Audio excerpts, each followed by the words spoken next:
तो देखिए स्टूडेंट, हमने पीछे क्या पढ़ा था, हमने वैद्युत द्विध्रुव पढ़ा, ठीक है ना।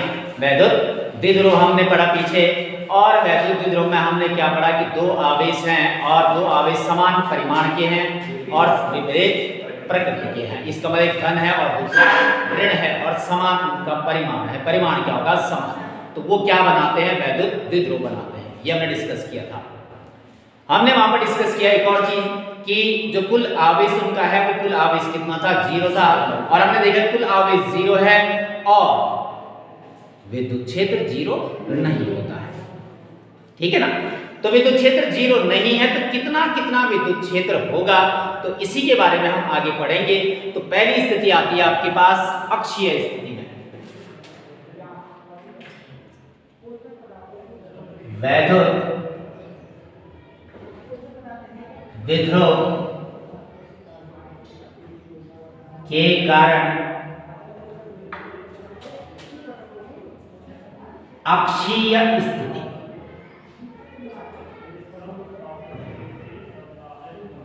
अक्षीय स्थिति में विद्युत क्षेत्र की तीव्रता,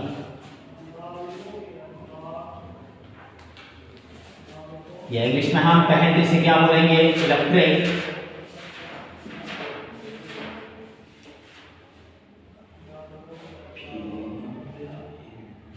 इंटेंसिटी, इलेक्ट्रिक फील्ड इंटेंसिटी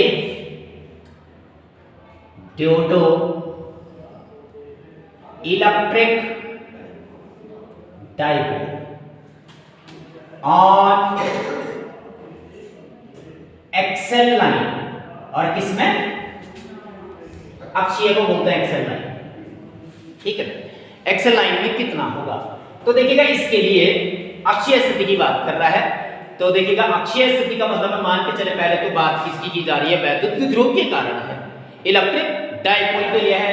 तो इलेक्ट्रिक डाइपोल में अगर हम डायग्राम से इसको समझने की कोशिश करें, मान के चलिए एक इलेक्ट्रिक डाइपोल है, मान के चलिए -q है और यहाँ पर +q है। ये मान के चलिए A बिंदु है और यहाँ पर क्या है? B बिंदु है।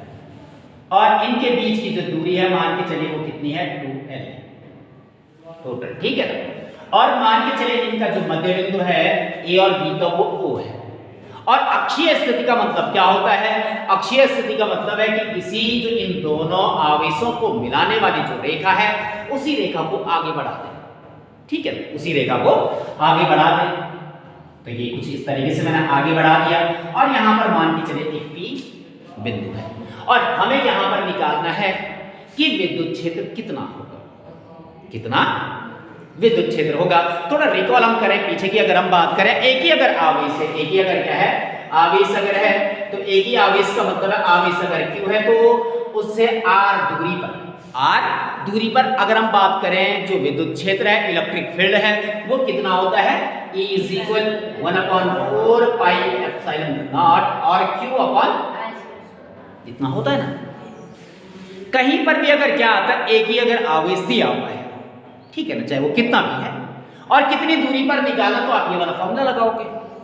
तब के लिए तो ये है, लेकिन ध्यान देना जब क्या होगा? वैद्युत द्विध्रुव दिया हुआ है, इलेक्ट्रिक डाइपोल अगर दिया हुआ है, तब कहानी बदल जाएगी, ठीक है ना। तब ये चेंज हो जाएगा क्योंकि यहां पर देखिएगा एक धन है और दूसरा ऋण है, ठीक है। धन और ऋण है तो ये अलग हो जाएगा। तो मान के चलिए इस पॉइंट पर हमें इलेक्ट्रिक फील्ड निकालना है, विद्युत क्षेत्र निकालना है। तो मान के चलिए, मान लीजिए माना किसी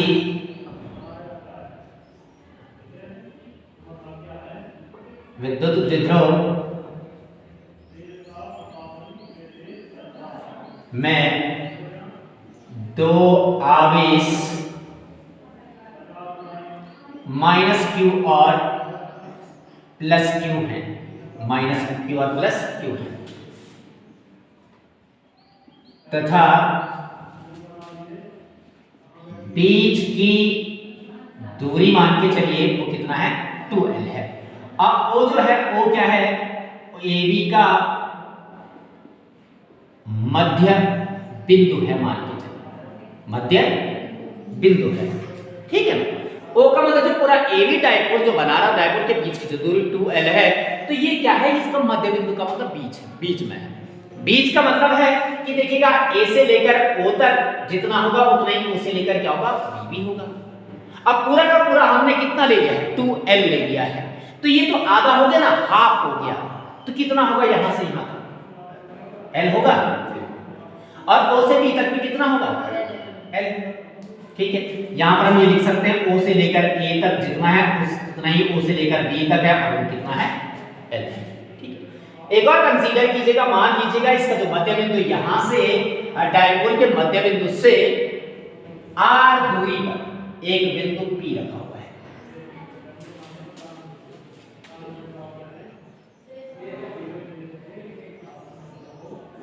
वैद्युत द्विध्रुव के मध्य बिंदु है इसका O से R दूरी पर बिंदु P है, जहां पर हमें विद्युत क्षेत्र की तीव्रता की गणना करनी है। किस चीज की गणना करनी है, विद्युत क्षेत्र यहां पर कितना बना रहा है, ठीक है। अब देखिएगा निकालना कैसे है, कि क्या करना है कि एक एक करके लीजिएगा कि हाँ ये जो प्लस क्यू वाला है ये वाला कितना यहां पर विद्युत क्षेत्र बना रहा है। अब देखिएगा विद्युत क्षेत्र के लिए हमने क्या डिस्कस किया था पीछे, कि विद्युत क्षेत्र के लिए जो क्या है, क्षेत्र जो रेखाएं होती हैं वो धन से, ठीक है ना, इसका मतलब धन से आगे निकलती है, धन से आगे निकलती है और ऋण पर समाप्त होती है। तो इसका बोलने का मतलब है कि ये जो धन वाला क्यू आवेश है यहां की हम बात कर रहे हैं, यहां प्लस पी पर हम पी की बात कर रहे हैं, तो इसका मतलब है यहां पर जो विद्युत क्षेत्र रेखाएं होंगी इनकी दिशा क्या होगी, यहां से आगे की तरफ, और उसी रेखा में हमने लिया है तो जो विद्युत क्षेत्र ये प्लस क्यू बनाएगा वो क्या बनाएगा, वो इस डायरेक्शन में, मान के चलिए E1 है, इस आगे वाली डायरेक्शन में बनाएगा, इस आगे वाली दिशा में बनाएगा, ठीक है ना। और अगर हम कंसीडर करें माइनस क्यू के लिए, तो माइनस क्यू का मतलब अंदर के लिए, और उसी रेखा में आगे बिंदु है, तो इसका मतलब वो क्या बनाएगा, इस डायरेक्शन में E, इधर की डायरेक्शन और इधर की डायरेक्शन, ये समझना यहां पर इंपॉर्टेंट है इनकी डायरेक्शन का, क्योंकि देखिएगा विद्युत क्षेत्र जो है वो एक सदिश राशि है, ठीक है ना। इतना तो लग रहा है कि यहां पर विद्युत क्षेत्र का मतलब है कि E1 का मतलब प्लस क्यू के लिए कितना है और माइनस क्यू के लिए E2 है वो कितना है, दोनों को जोड़ दो, ठीक है। सीधे मैग्नीट्यूड ही नहीं जुड़ेंगे, मैग्नीट्यूड के लिए यहां पर ध्यान दीजिएगा वेक्टर के नियमों का उपयोग करना होगा, क्योंकि ये वेक्टर राशि, वेक्टर है, सदिश है, अगर अदिश होती तो सिर्फ मैग्नीट्यूड है सीधे जोड़ देते, लेकिन यहां पर एक सदिश है तो सदिश के अनुसार ही इसे सॉल्व करना होगा। तो अब देखिएगा अगर हमें यहां पर E का मान चाहिए, तो मैंने कहा E के लिए निकालने के लिए एक ही अगर आवेश है तो क्या है 1/4 पाई एप्सिलॉन नॉट Q अपन R स्क्वायर, R स्क्वायर का मतलब है देखिएगा Q का मतलब आवेश, अगर हम प्लस Q की बात करें तो वो तो है हमारे पास Q, ठीक है। उसके साथ जो है हमें R स्क्वायर, R का मतलब यहां पर से यहां तक की दूरी चाहिए, मतलब यहां से यहां का मतलब है B से P चाहिए ना। अब BP चाहिए तो BP के लिए देखिएगा, बताइए BP बराबर कितना होगा, देखिए O से लेकर O से, O यहां पर है, O से लेकर P तक कितना है R, ठीक है ना। हमें O से ना चाहिए, हमें कहां से चाहिए, B से चाहिए, मतलब इतना नहीं चाहिए। अब इतना OB नहीं चाहिए तो OB का मतलब OB कितना है L है, तो इसका मतलब क्या हो जाएगा R माइनस होगा, नहीं होगा। अगर जब हम माइनस Q के लिए निकालेंगे, माइनस Q ये है, अब माइनस Q के लिए निकालेंगे तो हमें A से लेकर P चाहिए भाई, तो ये होगा AB, अब बराबर, अब AB बराबर क्या होगा A से लेकर P तक, O से लेकर P तक तो R है, इसका मतलब ये एक्स्ट्रा चाहिए ना, तो क्या हो जाएगा R प्लस होगा ना। अब हम निकाल सकते हैं, हमारे पास दूरी भी है। अब देखिएगा यहां पर प्लस Q जो आवेश है के कारण P पर विद्युत क्षेत्र। अब यहां पर जो विद्युत क्षेत्र है वो कितना हो जाएगा, E1 बराबर क्या हो जाएगा 1/4 पाई एप्सिलॉन नॉट। Q का मतलब है कौन सा, प्लस Q वाला है, और अपॉन आर स्क्वायर, को आर स्क्वायर के लिए ध्यान देना, ये वाला हम प्लस Q के लिए ले रहे हैं तो क्या होगा PP का स्क्वायर। या E1 बराबर क्या हो जाएगा 1/4 पाई एप्सिलॉन नॉट, और Q अपॉन PP तो ये है R माइनस L और इसका होल स्क्वायर। और मान के चलिए से इक्वेशन फर्स्ट लिख लीजिएगा, समीकरण 1 लिख लीजिएगा। ठीक, अब नेक्स्ट देखिए, ये तो निकल गया है पहले की, इस वाले के लिए। अब माइनस Q के कारण P पर विद्युत क्षेत्र कितनी बता, तो E2 बराबर कितना हो जाएगा, वही same formula 1/4 pi epsilon naught Q upon, और R स्क्वायर का मतलब माइनस Q के लिए है P होगा AP का स्क्वायर। ध्यान देना, जो आवेश इस आवेश के लिए आप ले रहे हैं, बाहर वाला बिंदु कितनी दूरी पर है, A से लेकर P है, तो AP का स्क्वायर। ठीक है, तो E2 बराबर, ये भी ध्यान देना, यहां पर देखिएगा विद्युत क्षेत्र वो बना रहा है, धन और ऋण से कोई फर्क नहीं पड़ता है। ठीक है ना, यहां पर ऋण नहीं लिखोगे उससे कोई फर्क नहीं पड़ता है, विद्युत क्षेत्र बना रहा है, चाहे धन है चाहे ऋण है, सिर्फ डायरेक्शन उसके अंदर की तरफ है। डायरेक्शन का काम वेक्टर में आएगा, अभी जब वेक्टर एडिशन हम करेंगे तब आएगा। तो देखिएगा E2 और इज इक्वल कितना आ जाएगा 1/4 pi epsilon naught Q upon AB है R प्लस, तो ये हो जाएगा R प्लस L और इसका whole square. Suppose it is equation second. तो देखिएगा अब क्या जाएगा, जो E होगा ना, कुल जो विद्युत क्षेत्र है, विद्युत क्षेत्र, तो वो हो जाएगा E बराबर किसके वेक्टर फॉर्म में, E1 प्लस E2 इन वेक्टर। अगर इसका क्या निकाले हम, कुल का हम क्या निकाले, परिमाण निकाले, तो E का जो परिमाण निकालेंगे तो क्या हो जाएगा रूट ऑफ वही दो वेक्टर वाला सिस्टम, वही जो दो वेक्टर वाला P स्क्वायर Q स्क्वायर वाला, नहीं तो क्या हो जाएगा P और Q की जगह पर E1 और E2 है, तो क्या होगा E1 का स्क्वायर। भाई पता है ना, मान के चले दो वेक्टर हैं कुछ इस प्रकार से, और मान के चले इनके बीच का कोण थीटा है, ये P है ये Q है, तो क्या आता है root of P square plus Q square plus 2PQ cos theta आता ना, तो वही है, तो E1 का स्क्वायर।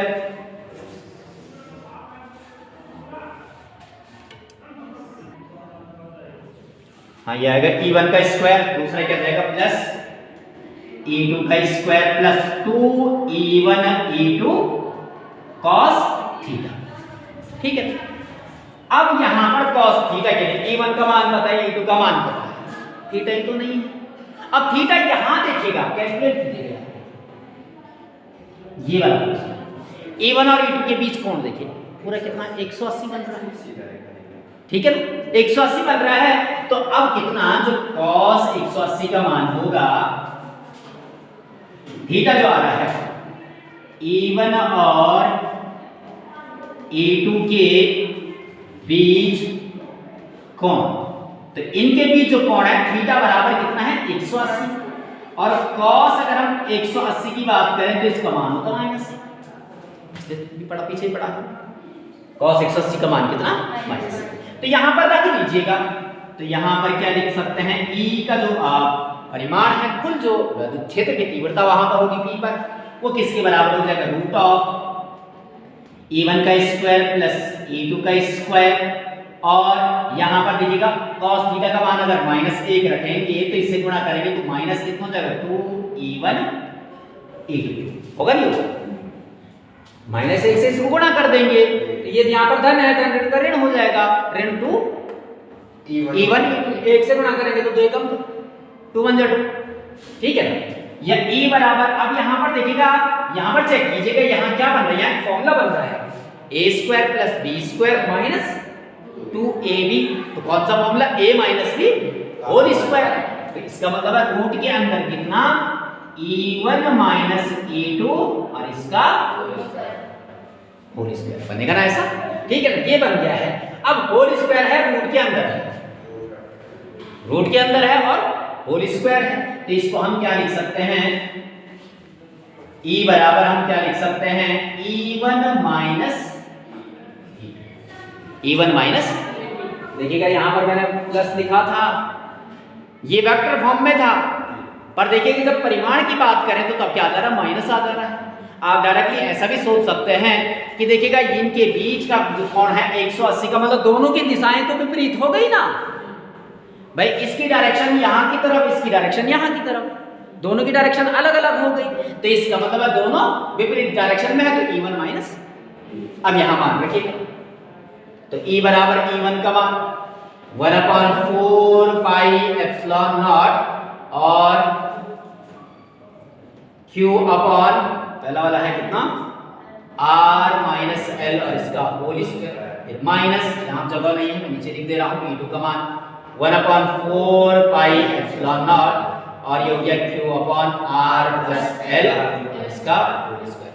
दोनों में कॉमन देखिएगा 1/4 पाई एप्सिलॉन और q भी दोनों में कॉमन है, तो ये कॉमन ले लेंगे, तो e का मान कितना आ जाएगा 1/4 pi epsilon not common, q भी कॉमन और ये कॉमन आ गया, तो यहां बच गया 1/r माइनस l इसका होल स्क्वायर माइनस इस वाले में ये कॉमन आ गया, तो क्या बचा 1/r प्लस l इसका होल स्क्वायर। ठीक है ना, इतना बचा। अब पहले से नोट कर लीजिएगा, स्पेस नहीं है वहां।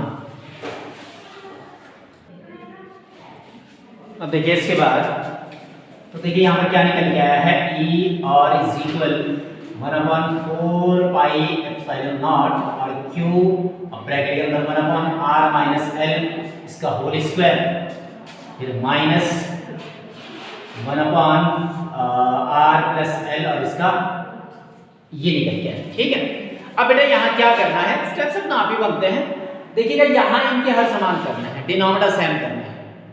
हर समान करने के लिए देखिएगा अगर जो संख्याएं रहती तो एलसीएम लेते हैं, यहाँ पर संख्याएं नहीं है हमारे पास, तो और दोनों अलग अलग है, अलग अलग का मतलब ये माइनस में ये प्लस में तो अलग होंगे। तो ऐसी स्थिति में क्या करना आपने, एक सिंपल याद रखिएगा ऐसा, ये पहले का न्यूमरेटर है, ये दूसरे का है, ये डिनोमिनेटर और ये डिनोमिनेटर, मतलब ये अंश ये दूसरे का अंश, ये हर और ये दूसरे का, ये वाला यहां गुणा करना है इसके साथ, ये वाला यहां गुणा करना है इसके साथ, और दोनों आपस में भी गुणा करना। तो क्या कहा मैंने, ये वाला यहां गुणा, ये वाला यहां गुणा और ये दोनों आपस में भी गुणा। तो सेम यहां पर ऐसे कीजिएगा, तो e और बराबर क्या हो जाएगा 1/4 पाई एप्सिलॉन नॉट q, ये वाला एक के साथ गुणा होगा तो r प्लस l इसका होल स्क्वायर होगा, फिर माइनस ये वाला यहां गुणा होगा एक के साथ, तो ये r माइनस l इसका होल स्क्वायर होगा। अब मैंने कहा दोनों आपस में भी गुणा करने हैं, नीचे वाले तो डिनोमिनेटर वाले तो r माइनस l इसका होल स्क्वायर और दूसरा r प्लस l। ठीक, अब यहां खोल देना होल स्क्वायर वाला, a plus b whole square, तो a plus b whole square क्या होता है, a plus b whole square अगर है तो a square plus b square और प्लस 2ab, और जब यहां पर माइनस आएगा a minus b whole square होता है तब क्या होता है, a square plus b square minus 2ab। तो ये यहां पर फॉर्मूला अप्लाई कर लीजिएगा, a का मतलब है r, b का मतलब है l, इसके अनुसार रखते जाओ। तो e बराबर क्या निकल के आएगा 1/4 पाई एप्सिलॉन नॉट q और ये a स्क्वायर मतलब r square l square plus 2rl, फिर माइनस है यहाँ पर, तो ध्यान देना ये ब्रैकेट है तो पहले ब्रैकेट ही लगाइएगा, ये माइनस के अकॉर्डिंग a स्क्वायर का मतलब r square plus l square, minus है तो माइनस 2rl, ब्रैकेट क्लोज और बड़ा वाला ब्रैकेट क्लोज। डिवाइड में जितना, डिवाइड में एक और चीज देखिएगा, डिवाइड में यहाँ पर देखिएगा स्क्वायर तो दोनों पे है, एक प्लस में एक माइनस में, जब कहीं पर अगर a माइनस b और इनटू a प्लस b होता है तो ये किसके बराबर होता है, a square minus b square होता है, a square minus b square की प्रॉपर्टी है, यहाँ पर गुण है, तो इसका मतलब क्या हो जाएगा, a स्क्वायर का मतलब r का स्क्वायर और माइनस l का स्क्वायर, पर ध्यान दीजिएगा होल स्क्वायर में बाहर से, पूरे का स्क्वायर तो है ना दोनों का, तो इससे बाहर से होल स्क्वायर। ठीक। ई बराबर क्या हो जाएगा 1/4 पाई एप्सिलॉन नॉट क्यू। और अब देखिएगा यहाँ क्या हो जाएगा R square plus L square plus 2RL, तो ऐसे ही रहेगा। यहाँ ब्रैकेट के बाहर है माइनस, जब ब्रैकेट को खोलेंगे, ब्रैकेट को ब्रेकअप करेंगे तो क्या होगा, माइनस सबके साइन चेंज हो जाएंगे, सबके चिन्ह बदल जाएंगे। ये धन है, ये धन है, ये ऋण है, तो चिन्ह बदल जाएंगे। तो ये हो जाएगा ऋण आर स्क्वायर ऋण एल स्क्वायर और धन 2R, और डिवाइड में चिन्ह है, डिवाइड में R square minus L square और इसका होल स्क्वायर। अब यहां देखिएगा आर स्क्वायर, ये प्लस में ये माइनस में, ये कैंसिल, एल स्क्वायर ये कैंसिल, ये कैंसिल नहीं होंगे, दोनों धन में जुड़ेंगे। तो क्या होगा E बराबर 1/4 पाई एप्सिलॉन नॉट क्यू, और गुणा इसके साथ कितना जाएगा, ये है, तो दोनों को जोड़ दीजिएगा 4RL और बटे R square minus L square. ठीक है, यहां तक समझ में आया। अब थोड़ा इसे देखिए सिस्टम से लिखिएगा, तो E बराबर हम क्या लिख सकते हैं 1/4 पाई एप्सिलॉन नॉट, ये 4 को ना मैं 2 गुणा के 2 लिख सकता हूं, ये 4 को आ गई हो गया ना। मैं इसके साथ लगा दूं यहां क्यू, इसके साथ, अब क्यू भी लिख दिया मैंने।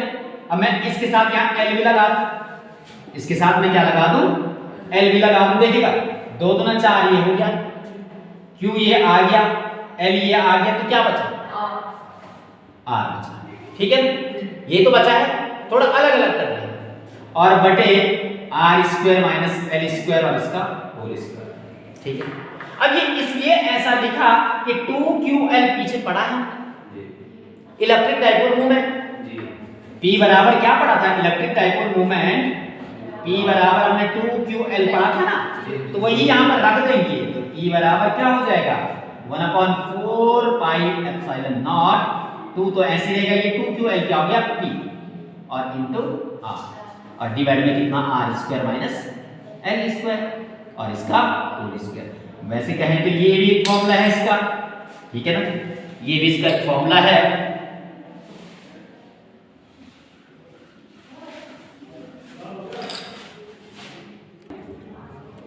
अच्छा, अब यहां देखिएगा इतना आ गया, वैसे ये भी क्या हो गया, इसका फॉर्मूला हो गया। देखिए इससे आगे और अगर हम कहें, मैंने एक फॉर्मूला यहाँ पर बता दिया है, कौन सा a प्लस बी और a माइनस बी वाला, a square minus B square होता है।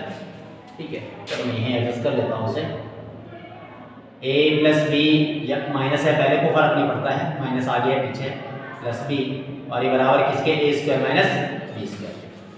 अच्छा, अब यदि मान के चलिए, यदि r is greater, so greater to n, मैंने पीछे बताया था कि जो इलेक्ट्रिक डाइपोल है, वैद्युत ध्रुव है, उनके बीच की जो क्या होती है, दूरी होती है, उनके बीच की जो दूरी होती है वो क्या होती है, बहुत कम होती है, सूक्ष्म दूरी होती है। तो जो मान के चलिए, जो डायग्राम हमने बनाया था कि Q आवेश है और Q आवेश है, एक माइनस और एक प्लस, और ये जो R दूरी है उसके सापेक्ष अगर हम कहें, ये जो L है ना, ये इस R के सापेक्ष, मतलब यहाँ जो R है यहां से यहां तक, यहाँ पर P बिंदु है, इस R के सापेक्ष ये L जो है बहुत छोटा है, या हम कहें L tends to 0, L tends to 0 means L is not equal 0, हाँ उसके नजदीक है, ठीक है ना, बहुत कम है, बहुत छोटा है, ठीक है ना। अगर ऐसा है तो उस स्थिति में देखिएगा कि हम ये मान के चले कि L क्या है, नेग्लिजिबल है, बहुत छोटा है, बहुत छोटा है, तो उसे हम क्या ले सकते हैं, 0, क्या ले सकते हैं, 0 ले सकते हैं। तो यहां पर कंसीडर कीजिएगा, यहां पर क्या हो जाएगा, 0, यहां पर 0 हो जाएगा, तो E क्या निकल के आएगा, E बराबर 1/4 पाई एप्सिलॉन नॉट, और यहां है 2P और इनटू R डिवाइड बाय, ये तो 0 हो गया। अब 0 का स्क्वायर तो 0 ही होगा ना। अब R स्क्वायर में से 0 घटाएंगे तो R स्क्वायर बचेगा, R स्क्वायर R से भी स्क्वायर है, तो क्या बचेगा, R स्क्वायर और इसका भी होल स्क्वायर, या E बराबर कितना देगा 1/4 pi epsilon not 2PR upon, R की पावर 2 है, उसकी भी पावर 2 है, तो गुणा हो जाएंगे, तो क्या हो जाएगा R पावर 4, ठीक है ना। अब ये देखिएगा R की पावर कितना है, 4 है, यहाँ कितना है, 1 है, तो एक बार कट जाएगा ना, ये तो कट गया, ये कट जाएगा तो यहाँ 3 बचेगा, तो E बराबर कितना आ जाएगा बेटा 1/4 pi epsilon not 2p upon r3। तो अगर हम बात करें जो एक्सल लाइन है अक्षीय स्थिति है, तो उस अक्षीय स्थिति में जो विद्युत क्षेत्र की तीव्रता है उसका मान कितना होगा 1/4 pi epsilon not 2p upon r3। अब ध्यान देना यहाँ आर स्क्वायर जैसा नहीं आया है, पीछे कूलाम के नियम में आर स्क्वायर था, विद्युत क्षेत्र में आर स्क्वायर था, इसमें आर क्यूब है। ये किसके लिए? डाइपोल के लिए है, वैद्युत ध्रुव के लिए, ठीक है ना।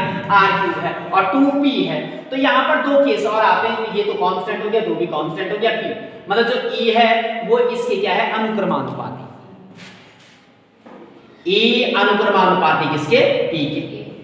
अनुक्रमानुपाती का मतलब अब p का मान बढ़ेगा, जो डाइपोल मोमेंट है, और डाइपोल मोमेंट क्या है? It is the product of any charge and distance, बीच की डिस्टेंस। अगर ये ज्यादा होगा तो इसका मतलब इसका मान भी ज्यादा होगा, ठीक है ना। सेकंड केस क्या है? r मतलब उनके बीच की जो उसका मिड पॉइंट है, मध्य बिंदु है डाइपोल का, उससे बाहर वाली जो डिस्टेंस है, बाहर जो अक्षीय स्थिति पर हम जो बिंदु ले रहे हैं उसके क्या है? व्युत्क्रमानुपाती, उसके क्या है? व्युत्क्रमानुपाती। तो ये भी पूछ सकता है यहाँ पर, यहाँ में अगर क्या कर दिया, इसकी दूरी को क्या कर दिया? आधा कर दिया, तो आधा के लिए ध्यान देना, आधा कर देंगे तो इसका E का मान तो बढ़ेगा, आधा का मतलब ये r/2 हो जाएगा, पर यहाँ पर क्यूब है तो इसका क्यूब मतलब 2 का क्यूब कितना? 2 का क्यूब हो जाएगा 8, तो इसका मतलब 8 गुना बढ़ेगा। यहाँ आधा करने पर क्या हो जाएगा? 8 गुना बढ़ जाएगा, ठीक है ना। तो ये चीजें ध्यान देना, तो ये फॉर्मूला इंपॉर्टेंट है यहाँ, ठीक है ना। इस पे न्यूमेरिकल आते हैं और बोर्ड एग्जाम में इस पे न्यूमेरिकल के साथ इसका डेरिवेशन भी आता है कि एक्सल लाइन में अक्षीय स्थिति में जो क्या होगा विद्युत क्षेत्र की तीव्रता होगा डाइपोल के लिए वो कितना होगा, ठीक है, नोट कीजिए।